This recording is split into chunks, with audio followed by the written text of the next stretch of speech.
जय हिंद दोस्तों, welcome back to my channel. आप सभी का कहना रह रहा है, इंस्टा पे मुझे पर्सनली मैसेज आ रहा है या फिर यूट्यूब में भी आप सभी ने कमेंट किया है कि आपका 64 पोस्ट में मेंस में का क्या हुआ, रिजल्ट आया कि नहीं। और 1275 पोस्ट में भी आपका रिजल्ट नहीं हुआ था मेंस में, तो क्या वजह था इसका। तो सबसे पहले मैं आप सभी को बता दूं कि इस बार 64 पोस्ट में भी मेरा रिजल्ट नहीं हुआ मेंस में, और 1275 वाला में भी नहीं हुआ। इन दोनों का पीटी निकला बट मेंस नहीं निकला। तो 1275 पोस्ट वाले में तो मुझे डाउट था, उसमें भी मेरे 74-75 नंबर आ रहे थे जनरल में, और हिंदी में मुझे डाउट था क्योंकि हिंदी का पेपर मेरा अच्छा नहीं गया था और हिंदी में एक भी दिन पढ़ के नहीं गई थी। और मुझे लग रहा था कि हिंदी में क्या पूछेगा ज़्यादा से ज़्यादा, क्योंकि मैं फ़र्स्ट टाइम 64 पोस्ट में भी एग्ज़ाम दी थी और 1275 यानी एसआई के लिए मैं फ़र्स्ट टाइम ही एलिजिबल हुई, और मैं इस बार एग्ज़ाम दी थी दोनों का। तो प्री तो मेरा दोनों में निकला बट मैं मेंस में रह गई। तो उसमें तो मुझे डाउट था कि 1275 वाले में भी मेरा हिंदी में डाउट था। तो जहाँ तक मुझे लगता है कि हिंदी में ही की वजह से ही मैं उसमें रह गई। तो और वैसे तो इसका स्कोर कार्ड जब आएगा तो मैं आप सभी के साथ ज़रूर शेयर करूँगी। और रही बात 64 पोस्ट की, तो जब मैं एग्ज़ाम दे के आई थी तो मैं काफ़ी खुश थी क्योंकि एग्ज़ाम मेरा अच्छा गया था। उतना अच्छा नहीं गया था मगर इतना तो गया ही था कि कट ऑफ के मैं अंदर आ रही थी। मेरा रिजल्ट आ जाना चाहिए था मेंस में, जो कि नहीं आया। और इस जिस दिन मतलब क्योंकि आप सभी को पता ही है कि रिजल्ट बहुत जल्दी 4 से 5 दिन में जारी कर दिया गया था, और मैं इस चीज़ को बिल्कुल भी एक्सेप्ट नहीं कर पा रही थी कि मेरा रिजल्ट कैसे नहीं हुआ। क्योंकि आप सभी ने देखा होगा कि मैंने इसी चैनल पे अपने ही चैनल पे लगभग 50 से 55 क्वेश्चन एग्ज़ाम के अगले दिन एनालिसिस मैंने करवाया था। और उसके बाद मुझे क्वेश्चन सब नहीं याद आ रहे थे, जो याद आ रहे थे मैंने आप सभी के साथ उसका एनालिसिस करवाया था। उसके बाद मैं अलग अलग चैनल से अपने सारे क्वेश्चन लगभग 100 जो क्वेश्चन 2-3 चैनल से मैं मिलाई, तो एक से मेरा आ रहा था 75 और एक से आ रहा था 77, मतलब रॉन्ग छोड़ के, जिसमें से मैंने लगभग मुझे लग रहा है कि 95 से 96 क्वेश्चन ही मैंने किया था। बाकी मैं नहीं, जो ज़्यादा डाउट में था उसे मैंने छोड़ दिया था। तो मैं इसमें श्योर थी कि मेरा रिजल्ट आ जाएगा मेंस में, बट नहीं आया। और कहाँ क्या दिक्कत हो गया, मतलब यूट्यूब वाले जो क्वेश्चन टीचर्स जो मिला रहे थे उसमें कुछ उन्होंने गलत यानी आंसर चूज करा दिया, या फिर आयोग उसका आंसर क्या लिया ये हो गया, या फिर और क्या दिक्कत इसमें आ गई जिसकी वजह से रिजल्ट नहीं हुआ। क्योंकि मेरा इसमें हिंदी का भी मैंने हिंदी की प्रिपरेशन अच्छे से करके मैं गई थी, तो हिंदी का भी पेपर अच्छा गया था, तो वहाँ तो कोई डाउट ही नहीं था। और जनरल स्टडीज़ में भी आप लोगों ने देखा होगा कि कट ऑफ जो रहा, मैं ईबीसी कैटेगरी से बिलोंग करती हूँ, तो उससे मेरा काफ़ी अप था नंबर, जो मैं मिलाई थी उस हिसाब से मैं बोल रही हूँ। तो फिर भी रिजल्ट नहीं हुआ, और इस चीज़ को मैं एक्सेप्ट नहीं कर पा रही थी और मैं काफ़ी अपसेट हो गई थी, जिसकी वजह से मैं वीडियो नहीं ला पा रही थी। पर मैंने सोचा कि ये सब तो होते रहता है, सफलता और असफलता, और बस अब करना ये है। फिर मैं सोच रही थी कि मैं आरटीआई करके देखूं, लेकिन मैं एक दो लोगों से सजेशन ली, तो लोगों का यही कहना है कि आरटीआई में फिर लगोगे करना है तो फिर उसमें भी समय लग जाता है, तब तक इसका सारा प्रक्रिया हो जाएगा। तो मैंने सोचा छोड़ देते हैं। फिर मैं इसमें मैंने सोचा कि उधर टाइम वेस्ट करने से अच्छा है कि अपना फिर से तैयारी पे ध्यान दिया जाए।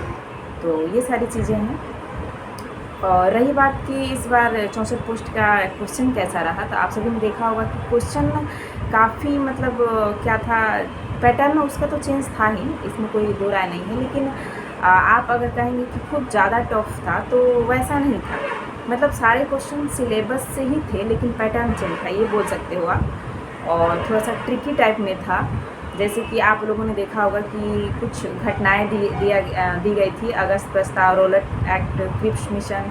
इसमें डेट वाइज मतलब अगर आपको डेट याद रहेगा, क्योंकि लगभग सारे एक ही सन में हुए घटनाएं, उसमें 2-3 थे, तो अगर आपको डेट नहीं याद रहेगा तो आप उसको नहीं कर पाओगे। तो ये सारी चीज़ें हैं, तो हमें मतलब तैयारी हमें उस लेवल की करनी होगी, क्योंकि पहले का आप क्वेश्चन पेपर अगर आप देखोगे प्रीवियस ईयर का, तो उससे हर बार मतलब उसका पैटर्न चेंज होते जा रहा है। तो हम ये सोच रहे हैं कि प्रीवियस ईयर का पढ़ ले रहे हैं और उसी पैटर्न पे तैयारी करके अपना हम जाके एग्ज़ाम दे लें, तो ये शायद फिर हम नहीं कर पाएंगे फिर। तो ये सारी चीज़ें हैं। तो हमें पैटर्न को देखते हुए, बदलते हुए पैटर्न को देखते हुए चलना पड़ेगा और हमें हर तरीके से अपनी तैयारी को मजबूत करनी होगी। फिर चाहे वो एनसीईआरटी हो या फिर आपका मतलब जो भी मेन सिलेबस होता है, ये सब मैपिंग वगैरह, ये सारी चीज़ें हमें मतलब बिल्कुल कहा जाए कि मतलब हर तरीके से हमारे पास क्वेश्चन को एनालिसिस करने का नॉलेज होना चाहिए। तो वैसी हमारी तैयारी होनी चाहिए। इसके लिए हमें क्या करना होगा कि जो भी हम लोग क्या करते हैं कि गलती ये करते हैं कि एग्ज़ाम के वक्त हम लोग क्या करते हैं, यूट्यूब का मैराथन देखने लगते हैं। ठीक है, यूट्यूब का मैराथन देखिए, बट इससे कहीं बेटर रहेगा कि मतलब वो उनके लिए है यूट्यूब का मैराथन जिनकी तैयारी काफ़ी अच्छी हो चुकी है। हाँ, और उससे पहले हमें क्या करना है कि हमें एनसीईआरटी की जो किताबें होती हैं उसे डीपली पढ़ना है। क्योंकि आप लोगों ने इस बार के एग्ज़ाम 64 पोस्ट के एग्ज़ाम में देखा होगा कि लगभग 3 से 4 क्वेश्चन ऐसे थे जो डायरेक्ट एनसीईआरटी से आपको पूछा गया। तो हमें एग्ज़ाम के इस बदलते हुए पैटर्न को देखते हुए अपनी तैयारी करनी चाहिए। हमें हर तरीके से मतलब जो भी प्रीवियस ईयर के क्वेश्चन हम लोगों ने देखा कि उसमें किस तरह से क्वेश्चन पूछा जा रहा था और अब इसमें किस तरह के बदलाव हो रहे हैं। तो इन सारी चीज़ों को देखते हुए हमें अपनी नेक्स्ट तैयारी करनी चाहिए कि मतलब प्रीवियस ईयर में जैसे कि मान लीजिए कि आपको इसकी अभी जो 64 पोस्ट आए, इसके पहले भी 62-63 पोस्ट वैकेंसी आई थी। उसमें भी आप लोगों ने देखा होगा उसका कुछ पैटर्न अलग था। इस बार प्री का पैटर्न अलग और मेंस का पैटर्न अलग। तो इस तरीके से हमें ये सोच के तैयारी करनी चाहिए कि प्रीवियस ईयर को पढ़ते हुए भी हमें अपनी तैयारी को और यानी हर तरीके से मजबूत करनी चाहिए। क्योंकि इस बार देखा आप लोगों ने कि लगभग बीपीएससी टाइप में क्वेश्चन पूछ दिया गया था। तो हमें, मुझे जहाँ तक लगता है अपना एक्सपीरियंस, कि हमें ज़्यादा से ज़्यादा किताबें पढ़नी चाहिए। वन लाइनर ज्ञान से अब एग्ज़ाम नहीं निकलने वाला है। यूट्यूब का मैराथन देख के अब एग्ज़ाम नहीं निकलने वाला है, क्योंकि वहाँ से आप 1-2 क्वेश्चन फैक्चुअल है वो सही कर सकते हो, उसके लिए वो सही है। बट पूरे अच्छे से मतलब थोड़ा अच्छा स्कोर लाने के लिए हमें एनसीईआरटी की किताबें पढ़नी चाहिए या फिर जो भी डिटेल में किताबें दी गई हुई हैं, हिस्ट्री, ज्योग्राफी, मतलब जो भी किताबें हैं उसको हमें डिटेल में पढ़नी होगी, तब हम अच्छा मार्क्स गेन कर पाएंगे।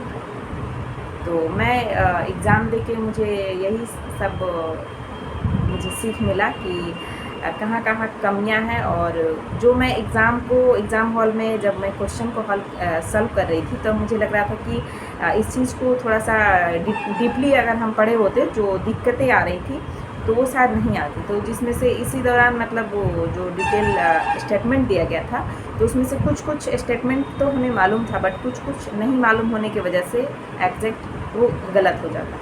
तो इसके वजह से हमें चाहिए कि हम किताबों को डिटेल में पढ़ें, क्योंकि अब वन लाइनर ज्ञान से काम नहीं चलने वाला। तो ये सारी चीज़ें हैं। और रही बात 1275 में मेरा मेंस रिजल्ट नहीं होने का कारण, तो मैंने आप सभी को बताया कि उसमें मुझे डाउट है कि हिंदी की वजह से मेरा रिजल्ट नहीं हुआ होगा। वैसे जब स्कोर कार्ड आएगा तो मैं दोनों का स्कोर कार्ड आप सभी को दिखाऊँगी। तो अब आगे की तैयारी चल रही है, क्योंकि आप सभी को पता है कि बहुत सारे अपकमिंग एग्ज़ाम्स आने वाले हैं। जैसे सीजीएल की वैकेंसी आने वाली है, बीएसएससी सीजीएल की, और +2 का भी फॉर्म फिल हो चुका है, उसका भी एग्ज़ाम आने ही वाला है। तो आप सभी भी अपनी पढ़ाई जारी रखिए। और जो भी जिनका भी 1275 पोस्ट में जो लोग मेरिट का इंतज़ार कर रहे हैं, या फिर 64 पोस्ट में जो लोग भी फिजिकल देने वाले हैं, सबको बहुत सारी बधाइयाँ। और जिन भाई बहन का नहीं हुआ उसमें मैं भी हूँ। आप सभी को बस यही कहना है कि थोड़ा सा पेशेंस रखना है, क्योंकि आदमी अपसेट होता है, ऐसी बात नहीं है कि नहीं होता है, अपसेट ज़रूर होता है।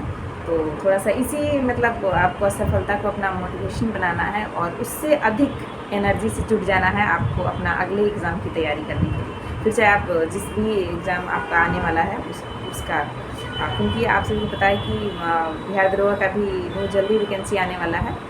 तो अभी से हमारी तैयारी रहेगी तो ही हम कुछ कर पाएंगे, नहीं तो फिर इस बार के जैसा ही हो जाएगा। तो ये सारी चीज़ें हैं। और इस बार 64 पोस्ट में आप लोगों ने देखा कि मैथ का क्वेश्चन जो था वो भी मतलब कुछ ज़्यादा हार्ड भी नहीं था और कुछ ज़्यादा इजी भी नहीं था, बस लॉजिकल क्वेश्चन दिया गया था। तो इस बार का तो मेरा मैथ रीजनिंग का बहुत ही अच्छा रहा। मैं कहूँगी कि जो मैं मैथ रीजनिंग बनाई थी वो सब सही था। एक मैं नहीं बनाई थी त्रिज्या खंड वाला, क्योंकि वो थोड़ा कैलकुलेटिव था और मैं उस टाइम क्योंकि उस क्वेश्चन को मैं बहुत दिन पहले ही बनाई थी, तो उस टाइम मैं उसको नहीं रिकॉल कर पा रही थी, तो मैं नहीं बनाई। लेकिन ओवरऑल मेरा एग्ज़ाम अच्छा गया था, बट रिजल्ट नहीं हुआ। अफसोस इस बात का है कि आखिर दिक्कत कहाँ रह गई। अब ये तो स्कोर कार्ड आने का पता चलेगा। Okay, thank you.